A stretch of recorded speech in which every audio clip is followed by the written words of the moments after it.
регионе на 12 часов дня 23 мая. Арсений Сергеевич, здравствуйте. О текущей эпидемиологической ситуации и обстановке с паводком в нашей республике. Наша ситуация по коронавирусу, которая была спокойной, стабильной, скажем так, всю последнюю неделю, она резко осложнилась за последние 2 дня, в первую очередь за счет города Якутска. Если совсем недавно по городу Якутску у нас было по 30-35 заболевших в сутки, вчера у нас 47, и сегодня 75 новых случаев коронавирусной инфекции, которые выявлены за последний день. Причем это как раз большинство внутрисемейные очаги, распространение от ранее заболевших, и есть еще ряд лиц, которые, источник по заражению которым непонятен. Это говорит о том, что после 12 мая и после резкого потепления на прошлой неделе у нас большинство жителей почему-то решило, что режим самоограничения уже для них не писан. И вот как и подтверждают и наши наблюдения, и как сообщает оперативный штаб города, резко увеличилось количество поездок на общественном транспорте, очень много молодежи на общественных пространствах, по площади Победы, например, в частности по вечерам. В результате этого, еще раз говорю, у нас резко выросло количество заболевших по городу Якутску.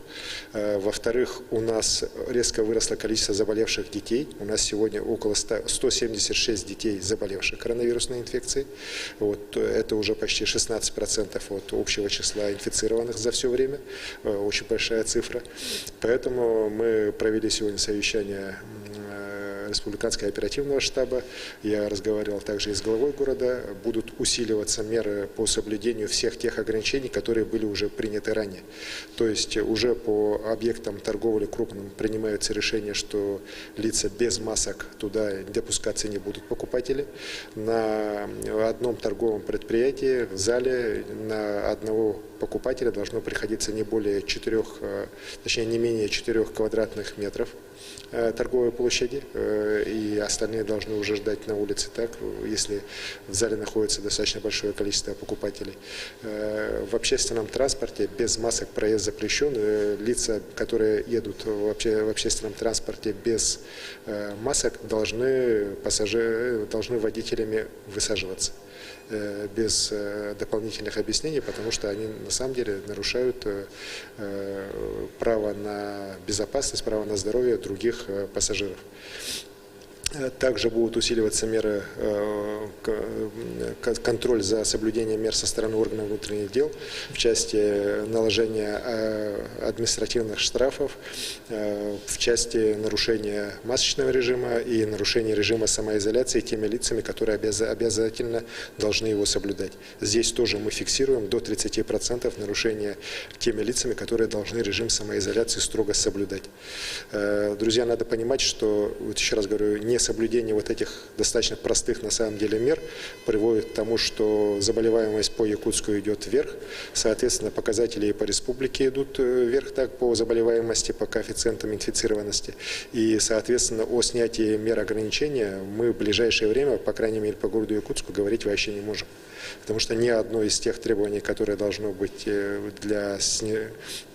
соблюдаться для снятия режима карантина, даже первого этапа по городу Якутску, кроме одного, который связан с количеством тестов на 100 тысяч населения, никакой другой не соблюдается.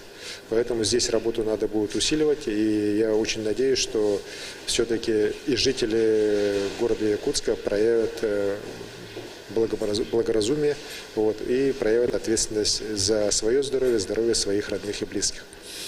Что касается других районов, то в целом ситуация спокойная.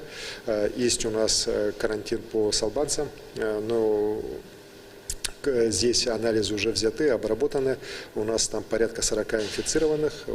Все те, кто инфицирован, лица пожилого возраста и лица с хроническими заболеваниями, уже эвакуированы или в Намскую районную больницу, или в город Якутск.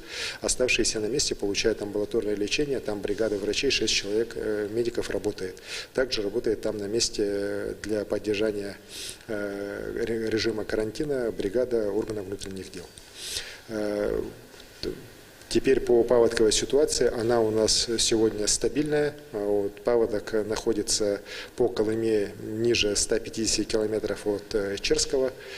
Все пока идет спокойно. По Среднеколымску падение уровня воды очень значительное. Сейчас идет как раз восстановление дорог, восстановление уже взлетно-посадочной полосы аэропорта после ледохода. Здесь поэтому ситуация у нас по другим рекам тоже абсолютно спокойная. Так, мы видим определенные проблемы, но они крайне незначительного характера, и оперативные группы работают в штатном режиме. Спасибо. Спасибо большое. Это был брифинг главы Якутии с информацией об эпидобстановке и ситуации с половодьем в регионе на 12 часов дня 23 мая. Оставайтесь на нашем канале.